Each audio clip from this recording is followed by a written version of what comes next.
Hi, I'm Caroline Pack, owner of Toy Box Treatments, and I have been asked to just talk about my experience with starting a business. So, tips, tricks, and things to avoid. I have started 3 different businesses with my husband. I have started one on my own, which is occupational therapy based, and I have also started a nonprofit. I grew up in a family of entrepreneurs. My father started several businesses on his own, and so as I grew up, I was able to ride those rides, the highs and the lows, and be able to be a spectator and watch how that worked. However, it never really sunk in all of the things that are involved until you do it on your own. So I'm going to go over copyrights, patents, product development, talking about apps, website development. Anyway, starting an LLC instead of a proprietorship, talking about a nonprofit and kind of how the logos and trademarks and copyrights and all of that came into play. If you have any questions later, you're welcome to contact me. This is just from my experience, starting from the ground up and learning. When I moved to Roosevelt, Utah, I came into a situation where there was one therapist and one CODA, and we were in charge of the entire school district, also the care center, the outpatient rehab. I consulted with early intervention, and there was way too many children and students to address. It just wasn't possible. So the solution I came up with is developing a kit that was a large kit, multifaceted. So it had occupational therapy medical devices in it, and it also had toys and tools that were able to be used together to create the goals, be able to evaluate a child and then have the goals. And whoever came in to work with that child, whether it was a parent, teacher, special ed, or therapist, that they would be able to start on with the same tools and be able to progress. That student, which had been the missing piece in the treatments that were going on there. So as I did it and I developed it and worked with it and worked with designers to create the product how I wanted it, I felt the need to be able to protect the property, the intellectual property, the trademarks and copyrights and everything I had worked really hard for. So that's kind of how it began. So I decided to do an LLC. It does take money to set that up. It's worth your time and the cost to do it with an attorney and have it done well. You'll also set up your EIN number so that you can manufacture and sell, and that is not a cost to you. Then you file your business license in your state or city. It depends on where you are. All the requirements are different, so check into that. Also, a lot of research and interviews and learning as much as I can. They say if you don't know it, find the best person who knows it and just interview and ask a lot of questions. So I'm going to start off with a couple of books that were really helpful that I started off with. So this one was sent to me, and it's the E-Myth Revisited: Why Most Businesses, Small Businesses Don't Work and What to Do About It. Awesome book. The Greatest Salesman. If you have not read it, it's a really good book about positivity, keep going, kind of have your head above it and put it to the grindstone and figure out how to make it work. Habits of Highly Effective People. Any of you who run a business or do your work know that you have to have some really good individual skills to be effective. Emotionally, physically, just being ready to go. Leading change. The more you start your business and keep going, the more you become the leader, and you have to be able to be on top of that. The 5-second rule, which is transform your life, work, and confidence with everyday courage. You have to be able to have courage to keep going when you're starting a business. 12 elements of great managing. The Influencer. This is also a great book, The Power to Change Anything. It was a New York Times bestseller. And The Miracle Morning. So many of the successful business leaders that I interviewed started their mornings off early and on the ball and had a great routine in the morning. So really important. Anyway, those are a really good start. One of the things I started with was the SBDC. That is the Small Business Development Center. And there should be one. Sometimes it's related to your local college or it's in your city. They provide so many free things. You can go in and get one-on-one help with a successful entrepreneur or a successful businessman. You can ask them questions. They'll tutor you through it across the gamut of what things you may have questions about. They can offer office space. I am in Orem, Utah, so they were able to say, hey, we have some office space here if you would like to use it. Here's classes. Here's all the things that we're working on to help the development of businesses grow in our area. And it was really helpful. And it's a free service, which is amazing.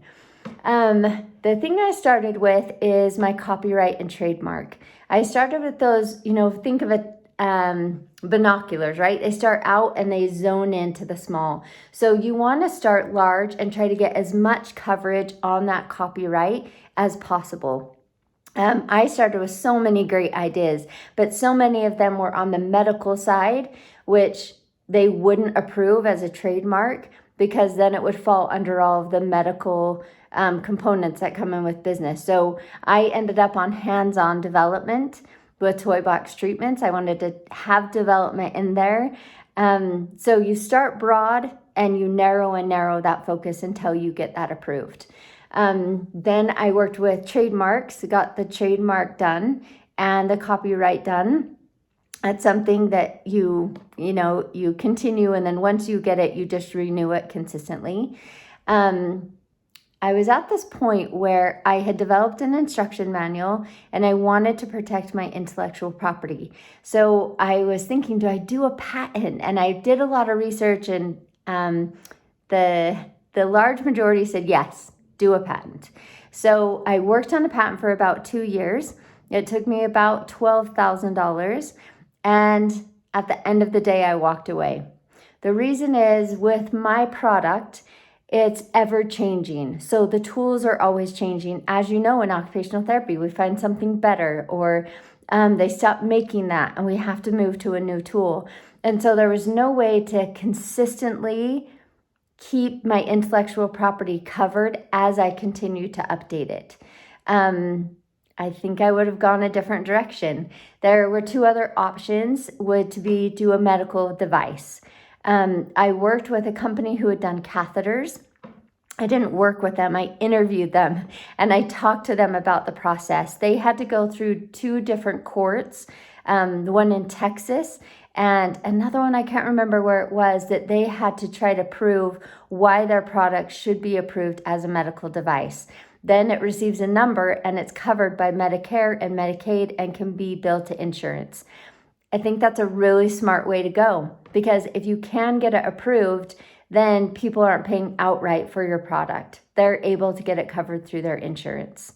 The other one was to do a medical app. I really wanted to do an app so that people could have access to my information consistently and instantly on their phone. And anytime I changed something, I could update the app. That was about $25,000 when I was trying to work on it. I do not have those skills on my own. If you do, and you know how to make an app and create one, that's a really great option. So I think I would have done that part differently. I learned a lot through the patent process. I'm not sad about it, because if I were to do it again, I know a lot of the process, and it was fun and exciting. I loved going through that process. Design and marketing. So when you start, right, you have all these costs. I never have gone into the red. That was a really big goal for me. I wanted to make sure that I didn't go into the negative, that everything I made, I was able to put back into the business and make it better. So I started with my own site on WordPress. And then I went to businesses and asked, like, hey, do you help small businesses? Can you help me?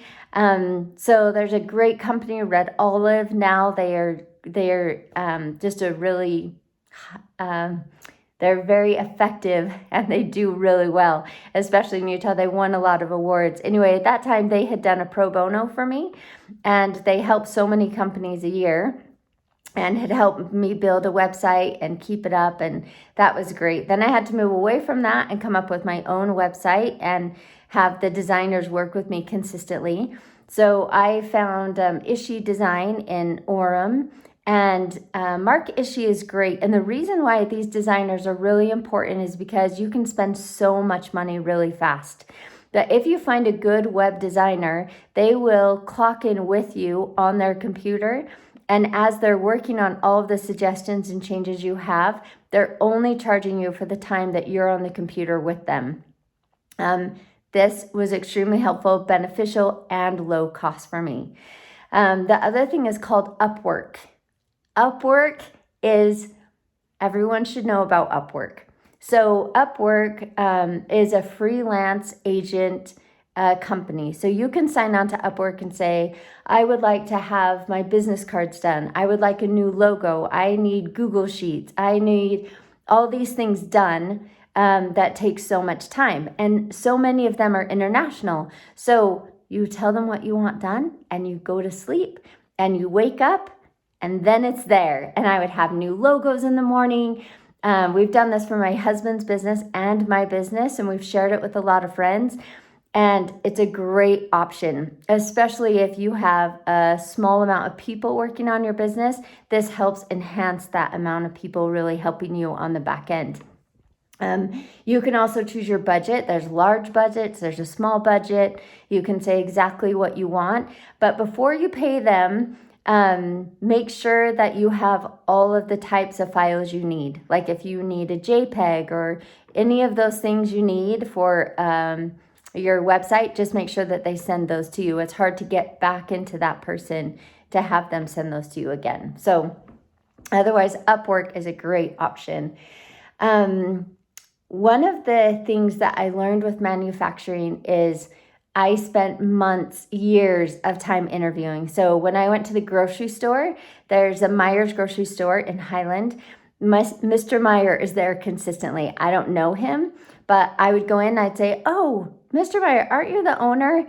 I have questions about how you order. What do you do with the things? How do you keep them moving and know what to order and when? And I would just ask him questions. So then I felt like he was a good, valid, successful businessman I could talk to. And so I had set up meetings with him. Hey, can I meet with you? I have a few more questions. So anywhere you're going in about your day, banking, finances, I'm always asking questions. How does this work? What is the best way to protect this asset? Or how do I do this? And it's just really beneficial. You can find a lot of good partners that way and be able to learn a lot. So as I did manufacturing and production, I started on my own. I was able to do it out of my home. And then I came to this crux where it was like, it's too much right now. So how do I move it forward? So then I moved into international production. How can I get it packaged and sent directly to them without it coming to my home? Again, there's a large spectrum of what's available. But I went and interviewed production companies. There's so many in Utah Valley and Orem and Provo who provide manufacturing, production, packaging, labels, all of that. I learned a lot from them. And one thing I learned from a specific company that I'd visited with several times is you kind of have an angle like this, right? And here's my product was Toy Box. So here was my product, Toy Box, and here was the business. And as you keep going, it switches. So if you don't switch to make your business the most important and the product secondary, you'll lose sight of your business and it just doesn't work out as well. You've got to really focus on the business and the foundation, how it's running, your finances, in order to be able to move that product forward. That was a great idea. Another thing is I had worked with another successful entrepreneur who had helped with Thanksgiving Point and a bunch of large entities. He'd made millions of dollars in nonprofit and helped a lot of people. So he was able to help me set up brainstorm groups. So he said, let's just bring in all of these people who have been successful and are willing to help you. Let's feed them lunch and brainstorm what we can do next with the business. So I was all over it. I thought it was a great idea. So I brought in all of these people. We worked on it. We came up with ideas, kind of different broadcasting, seeing kind of if we want to bring in angel investors, where the money's coming from, where it's going, and where we wanted our business to, which direction we wanted it to go.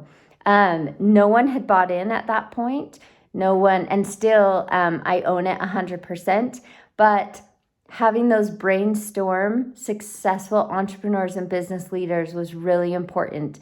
When COVID hit, again, I was still kind of trying to decide if I go international, if I wanted to stay USA product, which I really did, but the cost was so minimal to order from China. And they had a great idea too. During the time of COVID, people needed work, and so many of those programs were being shut down. So they said, you know what, you have this excess of supply of all of these occupational therapy tools. You should reach out to these adult centers who need work and need things to do, and let's have them package and put them together. It was a really fun partnership. I loved doing it. I loved what it provided to them. They had fun doing it. They were confident. They felt great about the work that they were doing. It was a little bit tricky with payment. So a lot of those adults live with their parents, and the Medicaid and Medicare that they earn is important to sustain them medically. So what we did is we decided not to pay them, that they would do it as a service. And then the money that we made from those products, we were able to give back to them and help their group and their system and all the things that they wanted to do as a group. Ourselves help promote that. So it was a really good partnership. There was some more we wanted to be able to do, but I just couldn't keep that many of them employed and working. There were some schools in Salt Lake. So anyway, these brainstorm ideas are great, and just look outside the box. It doesn't always have to be, specifically this product has to be made by this person. There's a lot of options, which I thought was great. Also, I loved being able to use individuals with disabilities in a product that helped children and individuals with disabilities, right? Because that's who it was made to help. And they got excited about it. I got excited about it. And it was a really good partnership. There are so many facets to the research and products that we do. The relationship with companies, with other companies, so it is important. So they have the mother company, right? That they call her a parent company. So I would try to order product from Salmons, but who is Salmons ordering those occupational therapy products from? And who is this company ordering their product from? Where is it coming from? And of course, so many of them were international. So I was able to set up a relationship with a manufacturer here who went directly to China every week or two. They would stay there for a week or two and then come home for a week or two. And so they helped me set up relationships with the manufacturers there, which was direct. So now if I want to order something, I can call directly to that company in China, and we have a good relationship, and I can order those items. So before I would order a Salmons product, and now I can call and say, hey, can you please private label this for me? So one of those examples is like our magnetic wands that we use. This is heavy duty. It's a great wand, and you can buy them so many places, but I buy them directly from the parent company who supplies all the other companies. So because of that, they were able to private label it for me. Another company that I love does putty, and they also employ a lot of individuals with disabilities, which I'm a fan of. So I called them and I said, hey, do you think you would be interested? Could you private label this for me? This is the product I'm making. I really want you to label it. So they came up with it. They had a designer in-house. They were able to come up with toy box on their lid, and we put a little warning of choking hazard. Then they did this label strip for me that says shatter, bounce it, stretch it. that has my label of toy box on it. So there's a lot of options that if you just talk to companies and open up to them and they can become really good partners for you and your business. Product safety. So when you set up your own business, even if it's occupational therapy, rehab, inpatient, outpatient, or you're doing therapy with someone, if they are hurt or injured with that product that you are providing, then you can be liable. So I made sure that I set up insurance with my personal insurance so that I was insured.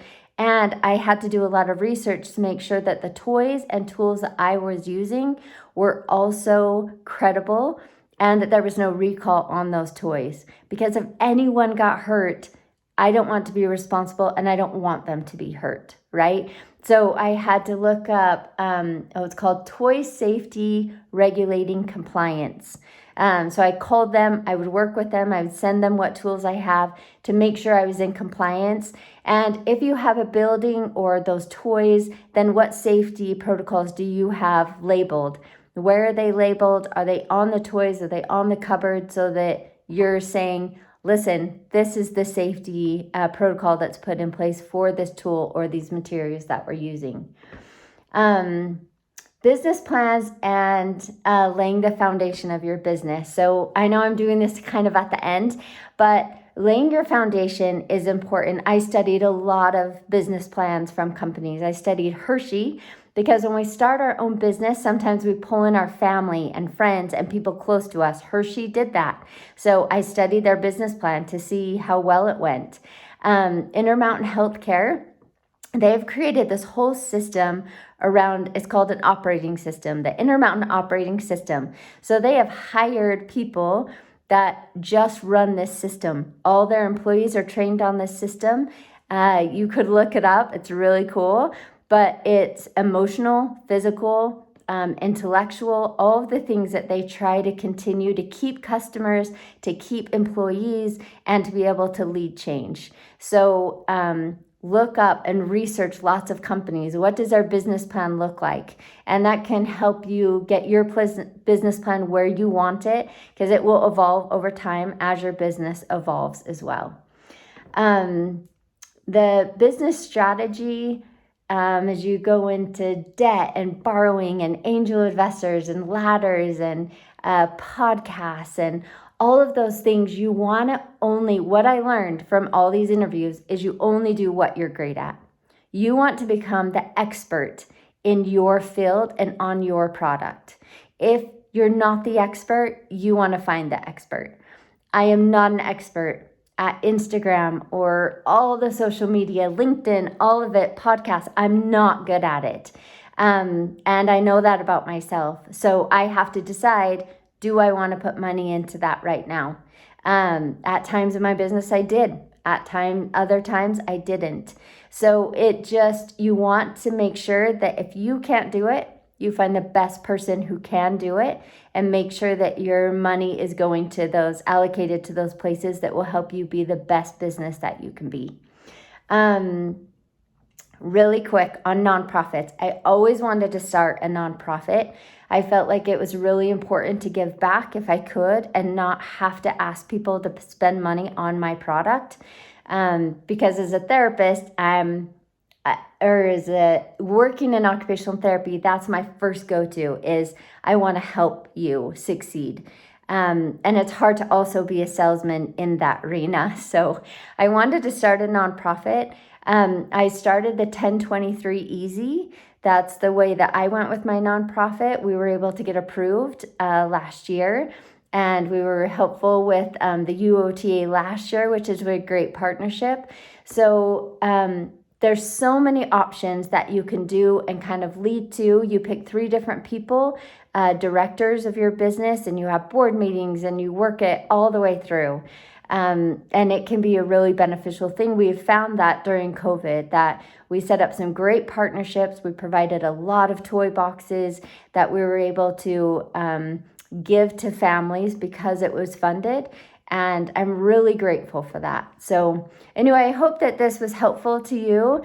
It's coming from someone who has really put my nails to the grindstone and worked through it and just tried to find all of the answers. So if you have any questions, let me know, and I appreciate your time.